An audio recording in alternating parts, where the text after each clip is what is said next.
ఎన్టీఆర్ జిల్లా కంచికచర్లలో ఓ యువకుడు దారుణాన్ని కొడిగట్టాడు.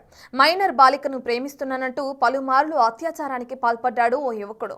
ఇందిరా కాలనీకి చెందిన శ్రీనివాస్ బాలికకు ప్రేమ పేరుతో మాయమాటలు చెప్పి ఆపై పలుమార్లు అత్యాచారం చేశాడు. ఇక బాలికకు కడుపు నొప్పి రావడంతో ఈ విషయం బయటపడింది. మైనర్కు వైద్య పరీక్షలు చేసిన డాక్టర్లు గర్భం దాల్చినట్లు నిర్ధారించారు. దీంతో శ్రీనివాస్ పై పోలీసులకు ఫిర్యాదు చేశారు బాలిక తల్లిదండ్రులు. యువకుడిపై ఫోక్సో చట్టం కింద కేసు నమోదు చేశారు.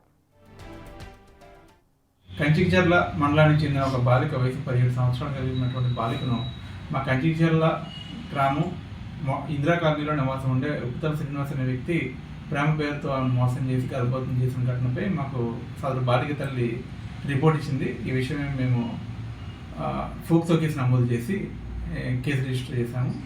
ఇది తదుపరి దర్యాప్తు ఏసీపీ గారు చేస్తాం. కంచికచర్ల